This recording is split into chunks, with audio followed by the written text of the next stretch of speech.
L'histoire que je vais vous raconter ici a traversé toutes les régions où j'ai vécu ces dernières années. En fait, cette histoire est allée bien plus loin et dans bien des pays. Vous avez sans doute entendu parler de moi. Je suis Jaïr. En ce temps-là, j'étais président de la synagogue et tout le monde me respectait. Jusqu'au moment où une nouvelle terrible est arrivée. Ma petite fille que j'aime tant était malade. En fait, elle était si malade qu'elle se mourait. Même les médicaments ne pouvaient rien y faire. Mais j'avais une idée. Comme bien des gens, j'avais entendu parler de cet homme, ce Jésus. On disait qu'il avait un don spécial pour les guérisons. J'étais bien conscient que les autorités n'approuvaient rien de lui.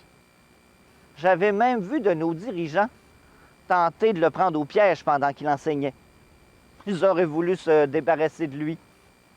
Mais la foule aurait protesté, car ils reconnaissaient en Jésus un vrai prophète. J'ai décidé que, malgré ma position à la synagogue, j'irai rencontrer Jésus et je lui demanderai de guérir ma fille, s'il n'était pas déjà trop tard. Les voisins me disaient que Jésus était de l'autre côté du lac, où il y avait une immense foule alentour de lui où il enseignait. Je me suis donc dirigé dans cette direction.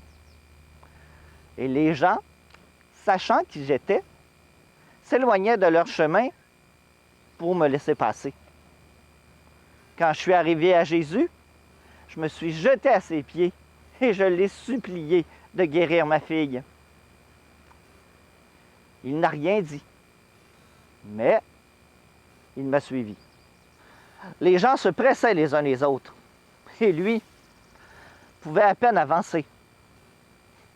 Moi, je me disais, il faudrait y aller tout de suite, car ma fille pourrait mourir à tout moment. C'est alors que quelque chose s'est passé. Je me suis retourné, puis j'ai regardé Jésus, qui s'était arrêté et regardait autour de lui. Je me suis avancé et je l'ai entendu dire: Qui a touché mes vêtements? Moi, je trouvais ça étrange parce qu'il y avait tellement de monde qui se pressait et qui le poussait en même temps. Même ses disciples disaient la même chose. Mais Jésus n'acceptait pas ça comme réponse. Puis elle s'est écartée de la foule et s'est montrée. Une pauvre dame qui, au dire des gens, était affligée d'une maladie depuis plusieurs années. Je ne vous raconterai pas son histoire. Elle le fera elle-même au bon moment. Mais ce que je peux vous dire, c'est que j'étais terriblement inquiet. Tout ce que j'avais en tête, c'est l'image de ma fille qui était sur le point de mourir. Mais la femme continuait de parler. Et Jésus l'écoutait, comme s'il m'avait complètement oublié. Moi et mon enfant malade.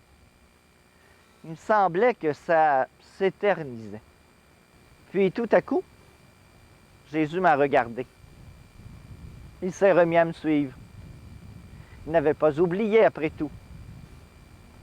À ce moment-là, un messager est arrivé de chez moi et il m'a dit: ta fille est morte. Ne dérange pas le maître davantage.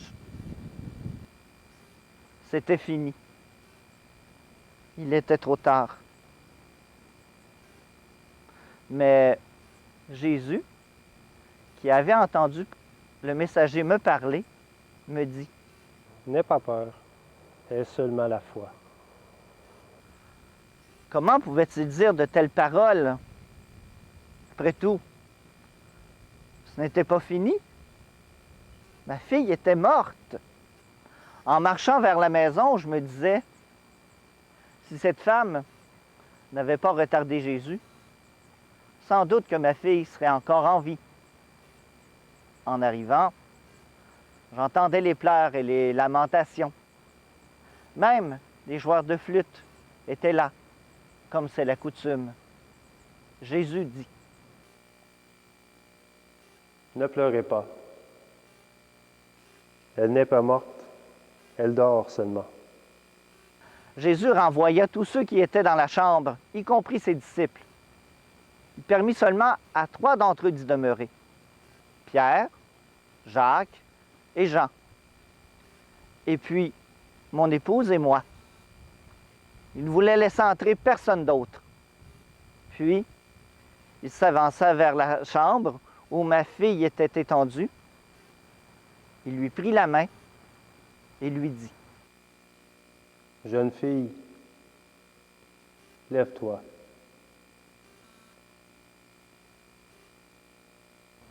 Ma petite fille s'est levée et s'est mise à marcher. Elle avait 12 ans en ce temps-là. Jésus s'est retourné et il nous a dit, « Donnez-lui quelque chose à manger. » Quel homme extraordinaire! Et il pensait à quelque chose d'aussi ordinaire que de la nourriture. Ce que j'ai ressenti cette journée-là, je ne peux vous l'expliquer. Je réalisais que cet homme n'était pas seulement un être humain comme vous et moi. Son pouvoir n'avait rien de magique. C'était plutôt Dieu qui était venu à notre aide. Évidemment, les gens étaient stupéfaits. Ils étaient ébahis. Vous pouvez le comprendre. Ils n'avaient jamais rien vu de pareil. Une personne était morte et elle était revenue à la vie. Mais vous savez ce que Jésus nous a dit? Il nous a défendu de parler de ce geste à quiconque. Il ne voulait pas retirer de publicité mal placée, je suppose. Moi, je vous en parle aujourd'hui pour vous dire que si jamais vous êtes dans le besoin, vous saurez où aller.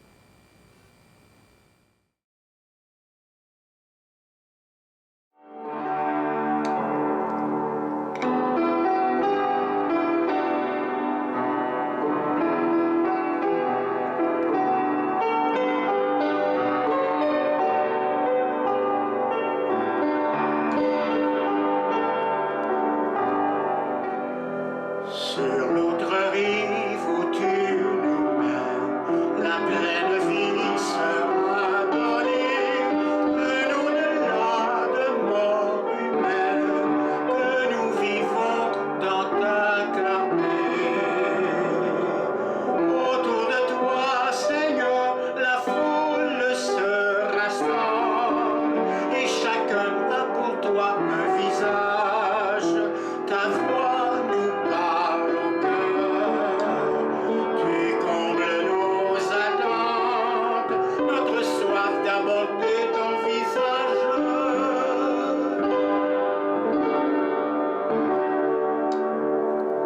Sur l'autre rive où tu nous mènes, la pleine vie sera donnée, un au-delà de mort humaine, que nous vivons dans ta clarté.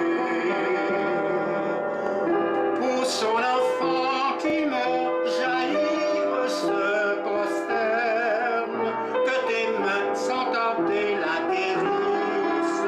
Il croit avec ardeur, et toi tu la relèves, car tu veux comme lui qu'elle vive.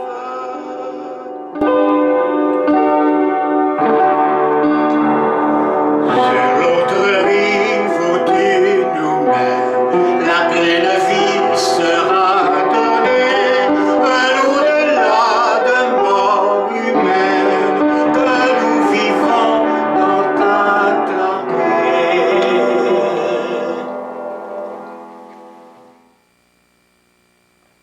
On vient d'apprendre à Jaïr que sa petite fille est morte. Et par contre, on lui dit de ne pas craindre parce qu'elle est seulement endormie.